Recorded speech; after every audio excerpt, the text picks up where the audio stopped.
We have an incredible opportunity to create entirely new sustainable industries, investing in nature as the true engine of our economy. The current global crisis has disrupted every aspect of our lives, but it has also presented us with an extraordinary opportunity, a chance to reset and accelerate efforts to improve the state of our world. Changing our current trajectory will require bold and imaginative action, together with determination and decisive leadership. In order to secure our future and to prosper, we need to evolve our economic model, putting people and planet at the heart of global value creation. If there is one critical lesson we have to learn from this crisis, we need to put nature at the heart of how we operate. We are on the verge of catalytic breakthroughs that will alter our view of what is possible and profitable within the framework of a sustainable future. We need nothing short of a paradigm shift, one that inspires action at revolutionary levels and pace. We simply cannot waste any more time. The only limit is our willingness to act.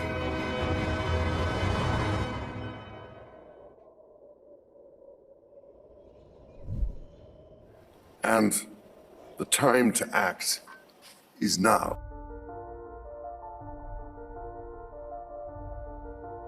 This week, I put out a video about the United States election results and where I believe things will be going from this point that we are in right now. Praise Elohim that many people understood what I was trying to say. There were others that only took parts of the message and wanted to place me in a box that they felt more comfortable with me being in. As I read many of the comments, it came upon my spirit that many people still don't really recognize what time it really is and what is upon us.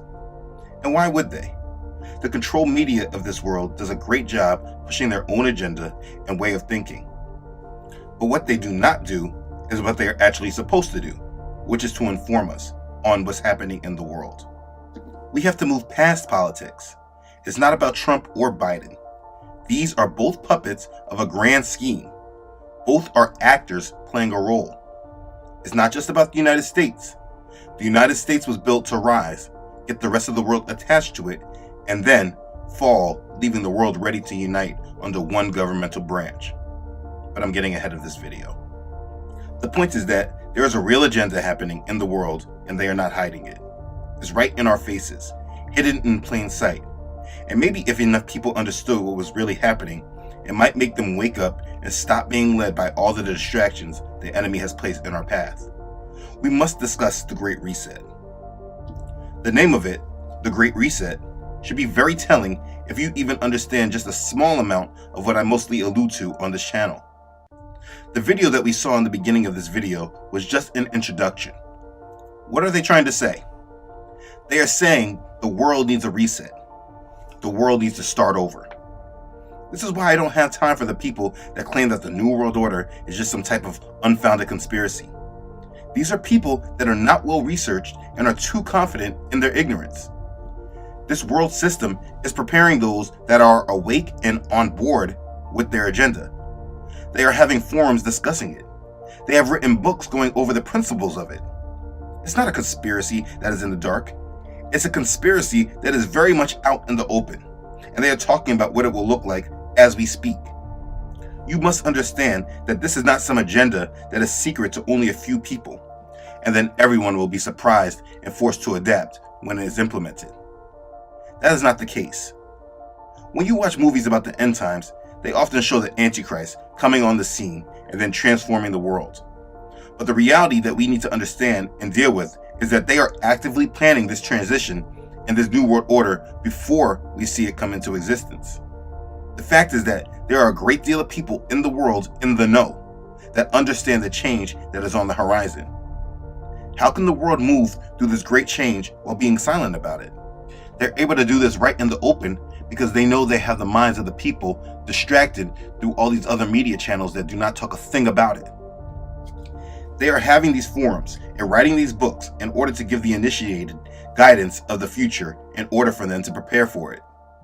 The main thing that they are not doing is preparing the general public for it. But this information is not secret. It is hidden in plain sight. So what I want to do is provide some information that they are talking about in the open so that you can be more aware of what is actually happening right in front of us. People are aligning themselves to this world system. They're believing in the problem that they have created and the solutions that they are bringing forward. While this is all engineered to bring us to this new world order. They are branding this world's transition into the new world order as the Great Reset.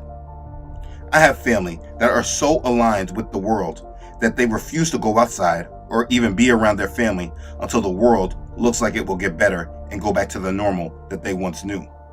But the truth is that the world will never go back to normal, and these leaders all know it. That's why in the beginning of the pandemic, they used to say, the new normal. We are not going back to the normal we once knew. But because we rely on the media to guide us and keep us informed, and that we trust these selected leaders to tell us the truth, the majority don't have a clue. The United States right now is distracted because they are fighting for a leader. Both sides say that this leader is more trustworthy and honest, but yet these so-called leaders have not once explained that the world is gearing up for a great reset, and this is how we should prepare for it. All those that are fighting for Trump and claiming he is saving us from the New World Order or slowing it down, ask yourselves why he is not discussing this agenda at all and at least preparing us for it. We need to make sure that we stay in reality and not be led by the lies and distractions that they are guiding us through. We need to understand the Great Reset. Let's begin. So, what is the Great Reset? It is the time where the world will be transitioned to the New World Order. They want to completely reset the way things are done in the world. Reset our debt, reset the way our economy works, reset the way society interacts with itself and the government, reset the way government works around the world, reset the way we look at control and security, reset the way that we handle our environment, reset the way that we handle technology. It is a complete reset that transitions us to the New World Order. They talk about this being a good thing. The one thing in their discussion that they do not explain is how they will start the reset. But they explain that the time is now to start it. And the time to act is now. It's the kind of information anyone that wants to be awake to this world's agenda should know and understand. What I want to do in sharing this information is provide direct information from the source. There really is too much to say on this topic, but I will try to condense it all and try to make it make sense. First, let's discuss the mouthpiece for this Great Reset, which is the World Economic Forum, because this is probably an entity that most people are not fully familiar with. Let me define them based on their own words. The World Economic Forum is the international organization for public-private cooperation. The forum engages the foremost political, business, cultural, and other leaders of society to shape global, regional, and industry agendas. It was established in 1971 as a not-for-profit foundation and is headquartered in Geneva, Switzerland. It is independent, impartial, and not tied to any special interest. The institution carefully blends and balances the best of many kinds of organizations from both the public and private sectors, international organizations, and academic institutions. We believe that progress happens by bringing together people from all walks of life who have the drive and influence to make positive change. Yeah, they say a lot to imply very simply that they are the shapers and planners of the New World Order. They are not a government agency. They are the ones that are shaping the New World Order and orchestrating the world's transition to it. Look on their website. These are their platforms. This is what they're working to shape. The COVID Action Platform, shaping the future of advanced manufacturing and production, shaping the future of cities, infrastructure, and urban services, shaping the future of consumption, shaping the future of cybersecurity and digital trust, shaping the future of digital economy and new value creation, shaping the future of energy and materials. shaping the future of financial and monetary systems, shaping the future of global public goods, shaping the future of health and healthcare, shaping the future of investing, shaping the future of media, entertainment, and sport, shaping the future of mobility, shaping the future of technology governance, artificial intelligence, and machine learning, shaping the future of technology governance, blockchain and digital assets, shaping the future of technology governance, data policy, shaping the future of trade and global economic interdependence, shaping the future of the Internet of Things and urban transformation, shaping the future of the new economy and society. They are shaping the economic, technological, and societal side of the New World Order. The government side is run through the United Nations Sustainable Development Goals. The 17 SDGs and this organization work parallel with each other. But this is what they are. So now that you understand that, let's look into what they have said. Let's start with this. Now listen closely. When hearing these words, who does this sound like? Companies should pay their fair share of taxes, show zero tolerance for corruption, uphold human rights, and advocate for a competitive playing field. Who does that sound like? If you were paying attention to the words during the election, this sounds an awful lot like Joe Biden, right? Wrong. This is from Professor Klaus Schwab, founder and executive chairman of the World Economic Forum. This is part of their new Davos Manifesto, which is more like their mission statement for the New World Order. And it's time corporate America paid their fair share of taxes. Joe Biden is just a mouthpiece for this agenda, getting the American people to accept it and be conditioned for it. His agenda is aligned with the New World Order. It should be understood that everyone that voted for Biden, making a checkbox for Joe Biden this election, voted for the New World Order. Let that just sink in. And with that, that's not just giving immediate credibility to the Trump supporters, but just the overall reality of this year's vote. Professor Schwab has been talking a great deal about the Great Reset. What kind of world do we want to build? What do we know? What did we learn? I think the world which we want to create with the Great Reset has to be much more resilient. It has to be because security, people will demand more security. Physical security, health security.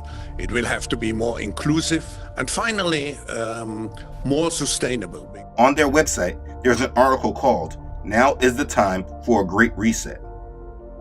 So it should be understood that they are working to press the restart button now. The article says this: COVID-19 lockdowns may be gradually easing, but anxiety about the world's social and economic prospects is only intensifying. There is good reason to worry. A sharp economic downturn has already begun, and we could be facing the worst depression since the 1930s. But while this outcome is likely, it is not unavoidable. To achieve a better outcome, the world must act jointly and swiftly to revamp all aspects of our societies and economies, from education to social contracts and working conditions. Every country, from the United States to China, must participate, and every industry, from oil and gas to tech, must be transformed. In short, we need a great reset of capitalism. And this is what they're calling for.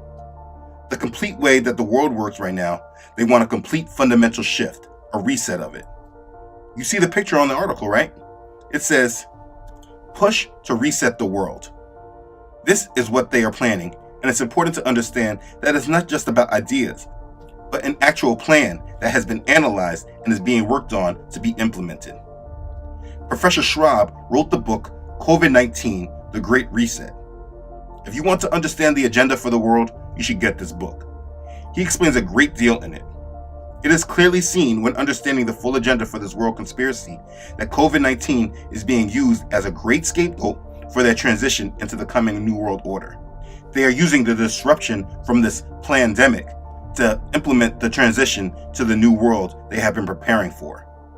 In the introduction of his book, Professor Schwab says this: the worldwide crisis triggered by the coronavirus pandemic has no parallel in modern history. We cannot be accused of hyperbole when we say it is plunging our world in its entirety, and each of us individually, into the most challenging times we've faced in generations. It is our defining moment.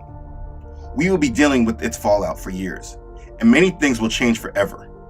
It is bringing economic disruption of monumental proportions, creating a dangerous and volatile period on multiple fronts, politically, socially, geopolitically, raising deep concerns about the environment and also extending the reach, pernicious or otherwise, of technology into our lives. No industry or business will be spared from the impact of these changes. Millions of companies risk disappearing, and many industries face an uncertain future. A few will thrive. On an individual basis for many, life as they've always known it is unraveling at alarming speed. But deep existential crises also favor introspection and can harbor the potential for transformation. The fault lines of the world, most notably social divides, lack of fairness, absence of cooperation, failure of global governance and leadership, now lie exposed as never before, and people feel the time for reinvention has come. A new world will emerge, the contours of which are for us to both imagine and to draw. At the time of writing, June 2020, the pandemic continues to worsen globally. Many of us are pondering when things will return to normal. The short response is never. Nothing will ever return to the broken sense of normalcy that prevailed prior to the crisis, because the coronavirus pandemic marks a fundamental inflection point in our global trajectory. Some analysts call it a major bifurcation. Others refer to a deep crisis of biblical proportions. But the essence remains the same. The world as we knew it in the early months of 2020 is no more, dissolved in the context of the pandemic. Wow, you see, they're not hiding anything. Based on their writing, you can see they already know things will not go back to normal. It's very telling. They are planning for a world that will be changing. It's funny and ironic because they're going over this whole indoctrination of getting the world back to normal with this vaccine, but they actually already know that the world is not going back to normal. That should be interesting to you. Now, have you ever heard that if you want to tell a secret, you put it in a book? That is so true. This book speaks on many different things that you would think that the general public should be made aware of. But yet the world media, the financial channels, all keep it very quiet in speaking to the general public. Most people have heard of the Great Reset, but don't know much information in regards to what the Great Reset is. This is such a big subject, it's hard to pinpoint on one thing when there's so many things to discuss. We are talking about a Great Reset. In the book, they are planning for an economic reset, a societal reset, a geopolitical reset, an environmental reset, a technological reset, and an individual reset. This is exactly why they are calling it a Great Reset. All the areas of our lives are being reset. This is not a conspiracy, but a developed plan that is being spoken of so the initiated can be prepared. Now, like I said, it is very difficult to go over all of what they say in this book, but I will do my best to pinpoint some important points. In regards to the economic reset, listen to what it says about the United States dollar. The fate of the US dollar. For decades, the United States has enjoyed the exorbitant privilege of retaining the global currency reserve, a status that has long been a perk of imperial might and economic elixir. To a considerable extent, American power and prosperity have been built and reinforced by the global trust in the dollar and the willingness of customers abroad to hold it, most often in the form of United States government bonds. For quite some time, some analysts and policymakers have been considering a possible and progressive end to the dominance of the dollar. They now think that the pandemic might be the catalyst that proves them right. On the one hand, managing the economy sensibly, doubters of the US dollar dominance point to the inevitable and sharp deterioration of the US fiscal position. In their mind, unsustainable levels of debt will eventually erode confidence in the United States dollar. Just prior to the pandemic, United States defense spending, plus interest on the federal debt, plus annual entitlement payments, Medicare, Medicaid, and Social Security, represented 112% of federal tax receipts versus 95% in 2017. This unsustainable path will worsen in the post-pandemic, post-bailout era. This argument suggests that something major will therefore have to change, either through a much reduced geopolitical role or higher taxation, or both. Otherwise, the rising deficit will reach a threshold beyond which non-US investors are unwilling to fund it. After all, the status of reserve currency cannot last longer than foreign confidence in the ability of the holder to honor its payments. As for a global virtual currency, there is none in sight yet, but there are attempts to launch national digital currencies that may even eventually dethrone the US dollar supremacy. Ultimately, the possible end of the United States dollar primacy will depend on what happens in the United States. As Henry Paulson, a former US Treasury Secretary, says, US dollar prominence begins at home. The United States must maintain an economy that inspires global credibility and confidence. Failure to do so will, over time, put the United States dollar position in peril. And there it is. As you review this information, do you think that the state of our democracy, the disruption in the elections, are inspiring global credibility and confidence? Like I've said in other videos, the dollar will collapse and no longer be used as a world currency. They are talking about it in the open. The world knows that the dollar will not last, and they are preparing for a world that will be transitioned away from it. But yet they are not preparing the population. How can we have these presidential elections and nothing about this comes up at all? The answer is clear. I'm asking rhetorically for the doubters so they can begin to do some critical thinking. In regards to a societal reset, this is what they have said. One of the most profound dangers facing the post-pandemic era is social unrest. In some extreme cases, it could lead to societal disintegration and political collapse. Countless studies, articles, and warnings have been highlighting this particular risk, based on the obvious observation that when people have no jobs, no income, and no prospects for a better life, they often resort to violence. The following quote captures the essence of the problem. It applies to the United States, but its conclusions are valid for most countries around the world. Those who are left hopeless, jobless, and without assets could easily turn against those who are better off. Already, some 30% of Americans have zero or negative wealth. If more people emerge from the current crisis with neither money, nor jobs, nor access to health care, and if these people become desperate and angry, such scenes as the recent escape of prisoners in Italy or the looting that followed Hurricane Katrina in New Orleans in 2005 might become commonplace. If governments have to resort to using paramilitary or military forces to quell, for example, riots or attacks on property, societies could begin to disintegrate. And listen to this. We do not know how the Black Lives Matter movement will evolve, and if it persists, what form it will take. However, indications show it is turning into something broader than race-specific issues. The protests against systemic racism have led to more general calls about economic justice and inclusiveness. The COVID-19 pandemic has made government important again, not just powerful again. I mean, look at those once mighty companies begging for help, but also vital again. Look into the future. Governments will most likely, but with different degrees of intensity, decide that it's in the best interest of society to rewrite some of the rules of the game and permanently increase their role. Youth activism is increasing worldwide, being revolutionized by social media that increases mobilization to an extent that would have been impossible before. It takes many different forms, ranging from non-institutionalized political participation to demonstrations and protests, and addresses issues as diverse as climate change, economic reforms, gender equality, and LGBTQ rights. The young generation is firmly at the vanguard of social change. There is little doubt that it will be a catalyst for change and a source of critical momentum for the Great Reset.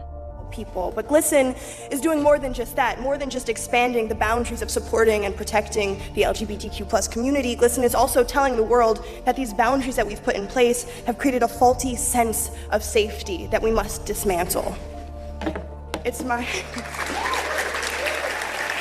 They're not hiding anything. They expect riots and protests. This is a part of their plan. Again, that's why if you watch my videos about preparing for the collapse, this is what the preparations are for. In your understanding, please hold on to this. Understand that things will not go back to normal. They know things will not go back to normal. They are planning for change.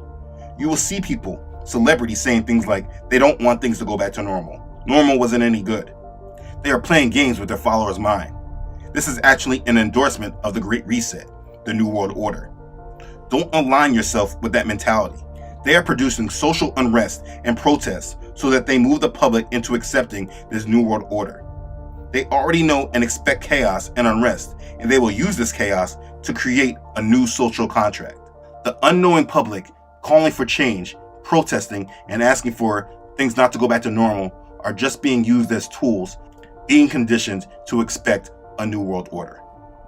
Now, as we keep reading, in reference to the geopolitical reset, they are even talking about a global government. They say, global governance is commonly defined as the process of cooperation among transnational actors aimed at providing responses to global problems. The two notions of global governance and international cooperation are so intertwined that it is nigh on impossible for global governance to flourish in a divided world that is retrenching and fragmenting. Sadly, we are now at this critical juncture. Put bluntly, we live in a world in which nobody is really in charge. Therefore, the concern is that without appropriate global governance, we will become paralyzed in our attempt to address and respond to global challenges, particularly when there is such a strong dissonance between short-term, domestic imperatives and long-term global challenges. This is a major worry, considering that today there is no committee to save the world. So, they are preparing for a world government that has someone in charge, someone with a committee to save the world. This is literally biblical prophecy of the book of Revelation jumping into reality. And with all that they're saying, they have us distracted, paying attention to what exactly? Listen, tonight we offer the ridiculous tips to get in shape for summer. It's of course called prancercise. Prancercise is described as a springy, rhythmic way of moving forward, similar to a horse's gait, and ideally hold on, Anderson. We need to be awake, not asleep. Let me jump into the next part, which is the technological reset. They have goals of completely digitizing the world and merging humans with computers. Everything will be digitalized, which can be digitalized. It's called transhumanism, and is a part of their agenda where we see the mark of the beast implemented. Listen to what they say on their video on the Fourth Industrial Revolution. We are wondering what is happening to the world. Everything is changing.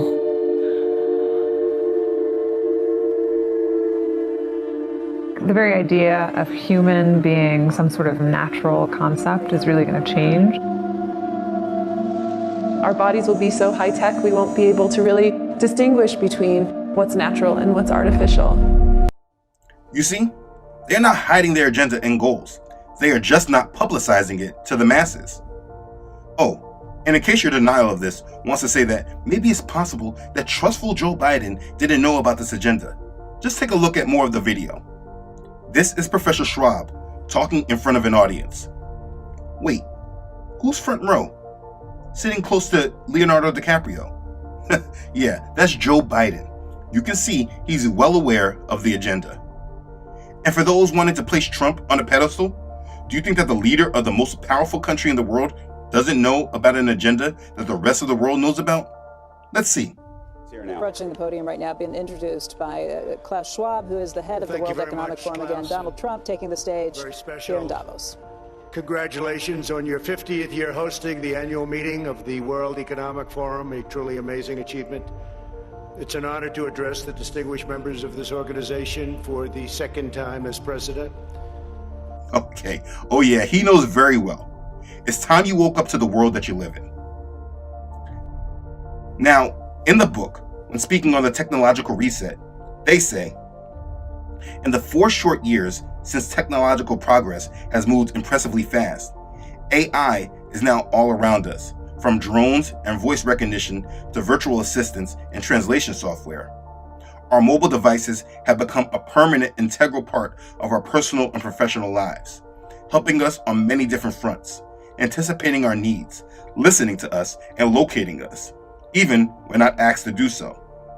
Automation and robots are reconfiguring the way businesses operate with staggering speed and returns on scale inconceivable just a few years ago.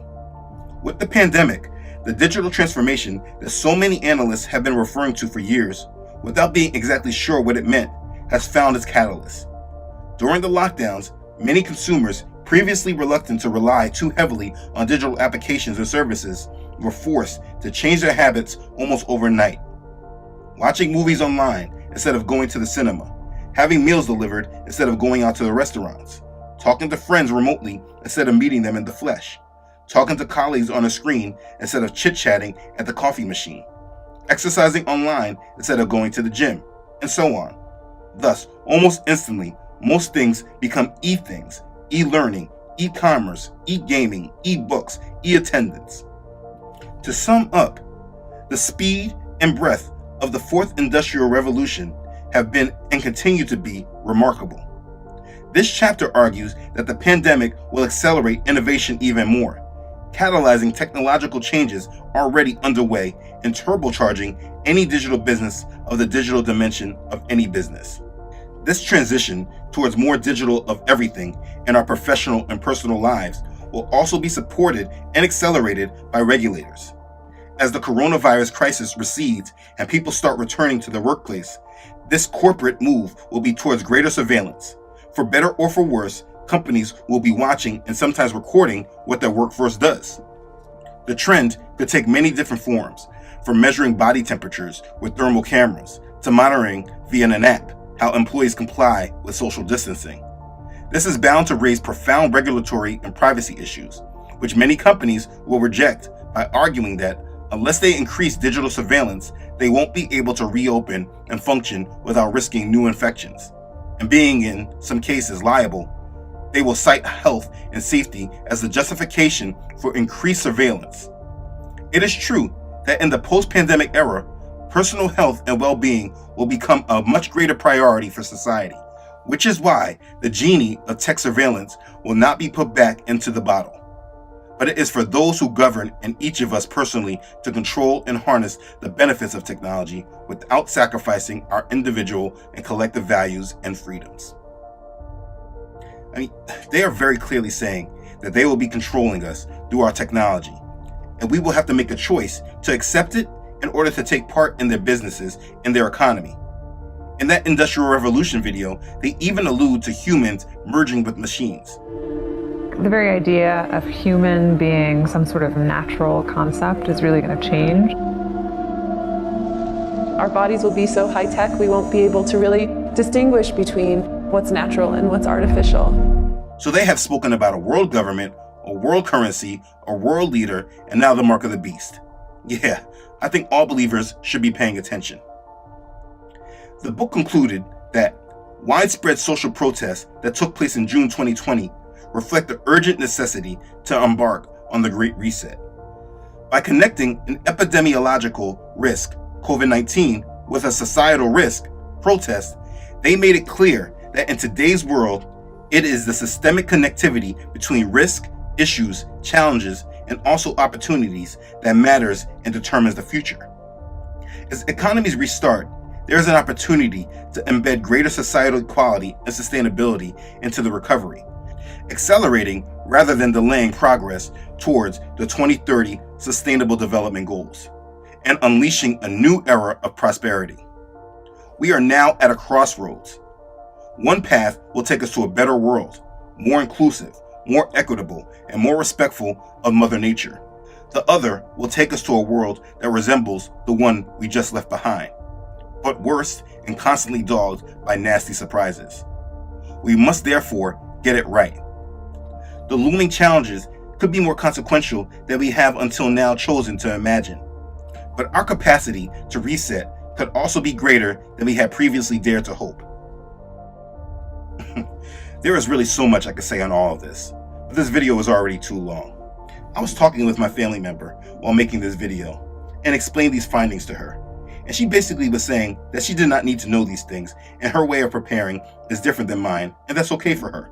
And really, to be clear, her way of preparing is listening to mainstream media and talk radio and being ignorant to main agendas like this. She felt that it's okay to be ignorant to the world agenda because there is nothing we can do about it. And while I agree that there is nothing we can do about it, I vehemently disagree that her preparation should be different and that she doesn't need to know. In regards to her physical preparations, absolutely. But this is about mental preparation. You need to know what's happening around you, aware of your surroundings. Because their plan is to move us off our ignorance, to catch us off guard and desperate for them to provide the solutions. They want to catch us while we are sleeping. And they'll know you don't have to dig deep into all these subjects. Father is guiding ministries like this to gather the information for you, to at least give you a preview, so if you want to dig deeper, you know where to go. But at least you know what's actually happening. We should never be ignorant to the wiles and schemes of the devil. If he wanted us to know what he was doing, this information will be programmed into everyone the same way they program everything else. We cannot be ignorant to Satan's devices.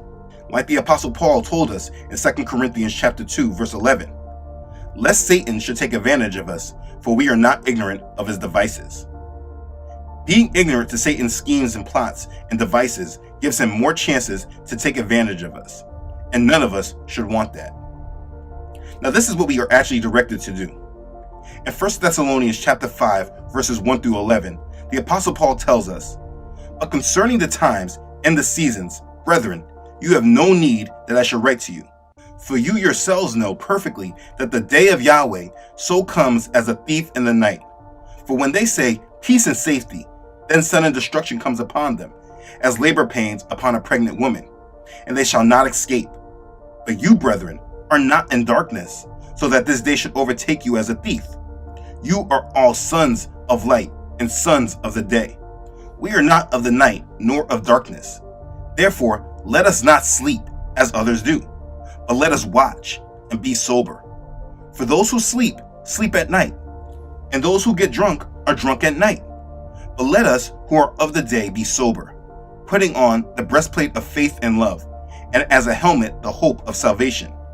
For Elohim did not appoint us to wrath, but to obtain salvation through our Master Yahshua Messiah, who died for us, that whether we wake or sleep, we should live together with him. Therefore, comfort each other and edify one another, just as you also are doing. You see, he wants us watching and living with a sound, sober mind. He does not want us to be asleep, but awake. Forget about the worldly being woke. I really don't like the way that everyone uses it, because the majority of people that I hear use that term are actually very much asleep. But anyway, he wants us to watch and be sober so that Yah's day does not come upon us unexpectedly like a thief in the night. So if you're turning off your mind and staying asleep, being ignorant to Satan's devices, you may miss him, and he does not want you to do this. So yes, I've exposed you to more of the world agenda that is about directing us to a satanic world system where Satan will declare himself God. Yes, it's very obvious that this world is pressing forward and the Great Reset is coming. As a believer, there's absolutely no reason to fear, because your decision to rest in our Savior has given you the victory already. Continue to share the gospel and prepare for him. Be sober and of sound mind, watchful and awake, because the day of Yah is near. Be blessed. Okay, thanks again for watching. If this has blessed you, please do not forget to like this and share it with others. If you have not done so already, please don't forget to subscribe to this channel. Elohim willing, I upload every Friday. Don't forget to follow this ministry on Facebook and Instagram, as well as on my website, Truthunedited.com. As always, I really would like to thank all those who support this ministry. You know who you are. Your contributions have been an extreme blessing to this ministry, and I'm very thankful for you. Thank you for being a blessing and your continued support to this mission. Please continue to pray for me as I bring light to these satanic deceptions and agendas. Okay, thanks again everyone for watching. I love you all.